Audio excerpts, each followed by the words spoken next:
നമസ്കാരം. നടൻ അല്ലു അർജുൻ അറസ്റ്റിലായ വാർത്ത നിങ്ങളൊക്കെ അറിഞ്ഞു കാണും. എന്തിനു വേണ്ടിയാണ് അദ്ദേഹത്തെ അറസ്റ്റ് ചെയ്തത് എന്നുള്ളതും നിങ്ങൾ അറിഞ്ഞു കാണും. അദ്ദേഹത്തിൻ്റെ പുതിയ സിനിമ പുഷ്പ 2 റിലീസായ ദിവസം ഒരു തിയേറ്ററിലുണ്ടായ തിക്കിലും തിരക്കിലും പെട്ട് ഒരു സ്ത്രീ കൊല്ലപ്പെട്ടു.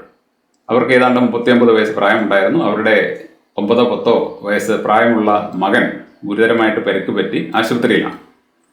ഇത് സംഭവിച്ചത് അല്ലു അർജുൻ അപ്രതീക്ഷിതമായിട്ട് അവിടെ ചെന്നതുകൊണ്ടാണെന്നാണ് അവിടുത്തെ പോലീസ് കണ്ടെത്തിയിരിക്കുന്നത്. അതിന് അദ്ദേഹത്തിനെതിരെ അവർ ജാമ്യം പോലും കിട്ടാത്ത ചില വകുപ്പുകൾ ചുമത്തിയാണ് അറസ്റ്റ് ചെയ്തിരിക്കുന്നത്. അദ്ദേഹത്തെ വീട്ടിൽ ചെന്ന് അറസ്റ്റ് ചെയ്ത് കൊണ്ടുപോയി കോടതിയിൽ ഹാജരാക്കി. കോടതി 14 ദിവസത്തേക്ക് അദ്ദേഹത്തെ റിമാൻഡ് ചെയ്തെന്നും, എന്നാൽ അദ്ദേഹം ഈ FIR ക്വാഷ് ചെയ്യാൻ വേണ്ടി ഹൈക്കോടതിയിൽ ഒരു ഹർജി കൊടുത്തിട്ടുണ്ടെന്നും ഹൈക്കോടതിയുടെ തീരുമാനം വന്ന ശേഷം മാത്രമേ റിമാൻഡ് ഉണ്ടാകൂ എന്നുമൊക്കെയാണ് വാർത്തയിൽ വരുന്നത്. അതെന്ത് വായിക്കോട്ടെ. ഇവിടെ വിഷയം അല്ലു അർജുനെ എന്തിന് അറസ്റ്റ് ചെയ്തു എന്നത് തന്നെയാണ്. അല്ലു അർജുൻ എന്തെങ്കിലും തെറ്റ് ചെയ്തോ? ഒരു തെറ്റും അല്ലു അർജുൻ ചെയ്തിട്ടില്ല. ചെയ്യാത്ത കുറ്റത്തിനാണ് അദ്ദേഹത്തെ അറസ്റ്റ് ചെയ്തിരിക്കുന്നത്. ഞാനിത് പറയുമ്പോൾ നിങ്ങൾ ആരും ഞാൻ അല്ലു അർജുൻ്റെ ഫാനാണെന്ന് കരുതരുത്. ഞാൻ ഒരു സിനിമാ നടൻ്റെയും ഒരു രാഷ്ട്രീയ നേതാവിൻ്റെയും ഫാനല്ല. അനീതി എവിടെയെങ്കിലും കണ്ടു കഴിഞ്ഞാൽ നമ്മുടെ ശ്രദ്ധയിൽപ്പെട്ടാൽ അത് പറയാൻ ശ്രമിക്കുന്നു എന്ന് മാത്രമേ ഉള്ളൂ. കാരണം അല്ലു അർജുനെ പോലെയുള്ള ഒരു വ്യക്തിയുടെ അവസ്ഥ ഇതാണെങ്കിൽ സാധാരണക്കാരുടെ അവസ്ഥ എന്താവും? ഇവിടെ അല്ലു അർജുൻ ഒരു തെറ്റും ചെയ്തിട്ടില്ല. അദ്ദേഹത്തിൻ്റെ സിനിമ റിലീസായ തിയേറ്ററിലേക്ക് പോയി. ആൾക്കാർ വിവരക്കേട് കാണിച്ചു. ഈ സ്ത്രീ ആൾക്കൂട്ടത്തിൽപ്പെട്ടു. അവർ ദൗർഭാഗ്യവശാൽ കൊല്ലപ്പെട്ടു. ഞാൻ മനസ്സിലാക്കുന്നത് ഈ സംഭവത്തിൻ്റെ പൂർണ്ണ ഉത്തരവാദിത്വം ആ കൊല്ലപ്പെട്ട സ്ത്രീക്ക് തന്നെയാണ്. കാരണം ഇതുപോലെ വളരെയധികം ആൾക്കാർ തടിച്ചുകൂടുന്ന ഒരു സിനിമ റിലീസ് ചെയ്യുന്ന ആദ്യ ഷോയ്ക്ക് ഇവർ പോകാൻ പാടില്ലാത്തതാണ്. അതിനൊരു വലിയ കാരണമുണ്ട്. ഇവർക്ക് ശരിയായിട്ടുള്ള ആരോഗ്യമില്ല. ഇവർക്കുമില്ല, ഇവരുടെ ഭർത്താവിനുമില്ല. കാരണം ഇവരുടെ ഭർത്താവ് ഒരു കരൾ രോഗിയാണ്. അദ്ദേഹത്തിൻ്റെ കരൾ ഏതാണ്ട് നശിച്ച് ഇവരുടെ കരൾ മാറ്റിവെച്ചാണ് ഇപ്പോൾ ജീവിക്കുന്നത്. എന്ന് പറഞ്ഞാൽ ഈ രണ്ടുപേരും സർജറിക്ക് വിധേയരായവരാണ്. നിങ്ങൾക്കറിയാം, ഒരു വ്യക്തിക്ക് കരൾ സർജറി നടന്നു കഴിഞ്ഞാൽ അയാൾ പിന്നെ ജീവിതത്തിൽ ഉടനീളം വളരെയധികം കെയർഫുൾ ആയിരിക്കണം. ഇവരും അതേപോലെ തന്നെ. കാരണം ഇവരുടെ ശരീരം കീറി മുറിച്ച് കരളെടുത്ത് ഭർത്താവിന് കൊടുത്തതാണ്. അപ്പോൾ രണ്ടുപേർക്കും ആരോഗ്യ പ്രശ്നമുണ്ട്. ഇങ്ങനെ ആരോഗ്യ പ്രശ്നമുള്ള രണ്ടുപേര് ഇത്തരത്തിൽ ആൾക്കാർ കൂടുന്നവരടുത്ത് പോകാൻ പാടില്ലാത്തതാണ്. പക്ഷെ അവർ പറയുന്നത് എൻ്റെ മകൻ അല്ലു അർജുൻ്റെ വലിയ ഫാനാണ്, അവൻ നിർബന്ധിച്ചപ്പോൾ ഞങ്ങൾ പോയി എന്നാണ്. 9 വയസ്സുള്ളൊരു പയ്യൻ നിർബന്ധിക്കുകയാണ്, എനിക്ക് ഇന്നത്തെ ആദ്യ ഷോ തന്നെ കാണാൻ പോകണം. ഈ സ്ത്രീക്കും ഇവരുടെ ഭർത്താവിനും ആ കുട്ടിയോട് പറയാമായിരുന്നു, നീ ഇപ്പോൾ പോകണ്ട, നീ ഒരാഴ്ച കഴിഞ്ഞ് പോയാൽ മതി, സിനിമ തിയേറ്ററിൽ തന്നെ ഉണ്ട്, പോയി കാണാം. എന്തുകൊണ്ട് അവർ പറഞ്ഞില്ല? അപ്പോൾ ഇവർക്കും പോകണമെന്ന് ആഗ്രഹമുണ്ടായിരുന്നു, ഇവർ പോയി.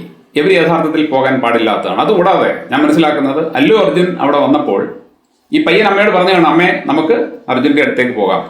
അങ്ങനെ ഇവരും ഈ പയ്യനും കൂടി ആൾക്കൂട്ടത്തിലേക്ക് കയറിയതാണ്. അതായത് ഈ അല്ലു അർജുനെ കാണാൻ വേണ്ടി തിക്കും തിരക്കും കൂട്ടിയ ഇവരുടെ ഇടയിലേക്ക് ഈ പയ്യൻ നിർബന്ധിച്ചപ്പോൾ ഈ അമ്മ പോയി കാണും. കാരണം ഇവർ സിനിമ കാണണമെന്ന് പറഞ്ഞപ്പോൾ ആ നിർബന്ധം ഇവർ കേട്ടതാണ്. ഇവരവനോട് പറ്റില്ല എന്ന് പറഞ്ഞില്ല. അപ്പോൾ ഇതും ആ പയ്യൻ പറഞ്ഞതാണ്. കാരണം ഇവൻ ഫാനാണ്. അല്ലു അർജുനെ നേരിട്ട് കണ്ടപ്പോൾ അടുത്തോട്ട് പോകുന്നത് ഈ പയ്യൻ പറഞ്ഞു കാണും.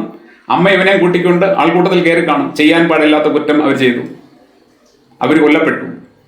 ഇതിൽ അല്ലു അർജുന് എന്ത് പങ്കാണുള്ളത്? ഇതിൽ അല്ലു അർജുൻ കുറ്റക്കാരനാണെന്ന് നിങ്ങൾ ആരെങ്കിലും കരുതുന്നുണ്ടെങ്കിൽ ഞാൻ നിങ്ങളെ ഒരു വാർത്ത കാണിക്കും.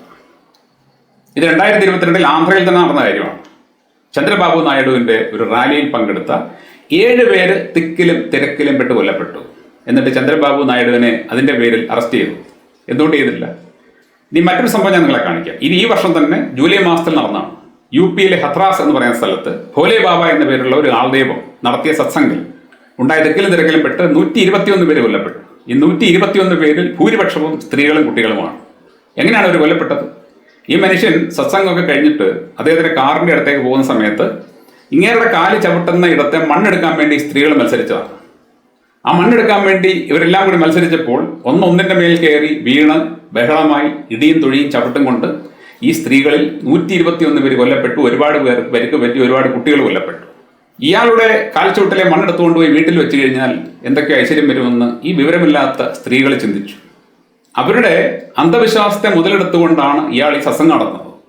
അപ്പോൾ അങ്ങനെയുള്ള ഒരു വ്യക്തി ഇത്രയേറെ ആൾക്കാരുടെ മരണത്തിന് കാരണക്കാരനായിട്ടും അങ്ങേരെ UP പോലീസ് അറസ്റ്റ് ചെയ്തില്ലെന്ന് മാത്രമല്ല, UP സർക്കാർ ഒരു സ്പെഷ്യൽ ഇൻവെസ്റ്റിഗേഷൻ ടീമിനെ ഉണ്ടാക്കി അന്വേഷണം നടത്തി.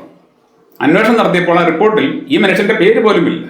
121 പേര് കൊല്ലപ്പെട്ടിട്ടും ഭോലെ ബാബയുടെ പേര് പോലും ആ റിപ്പോർട്ടിൽ ഇല്ല. ഇവിടെ അല്ലു അർജുനെ അറസ്റ്റ് ചെയ്തിരിക്കുകയാണ് തിടുക്കപ്പെട്ട് ഒരു സ്ത്രീ കൊല്ലപ്പെട്ടപ്പോൾ. എന്തായിരിക്കും അതിന്റെ കാരണം? അതിന്റെ കാരണം വളരെ കൃത്യമായിട്ട് തന്നെ നമുക്ക് അനുമാനിക്കാം. അല്ലു അർജുനോട് ശത്രുതയുള്ള ആരോ അവിടുത്തെ പോലീസിനെയും സർക്കാരിനെയും സ്വാധീനിച്ച് നടത്തിയ ഒരു ഹീന പരിപാടി തന്നെയാണിത്. ഇപ്പോൾ അദ്ദേഹത്തിന്റെ റിലീസായ സിനിമയുടെ വിജയം പല ആൾക്കാർക്കും ദഹിക്കുന്നില്ലെന്ന് മാത്രമല്ല, അവർ കത്തി ഉരുകുകയാണ് ഉള്ളിൽ. കാരണം അത്രയ്ക്ക് അഭൂതപൂർവമായ ഒരു വിജയമാണ് ആ സിനിമ നേടുന്നത്. അതിൽ അല്ലു അർജുൻ എന്ന് പറയുന്ന ഒരു നടൻ മാത്രമേ ഉള്ളൂ പേരെടുത്ത ആളായിട്ട്.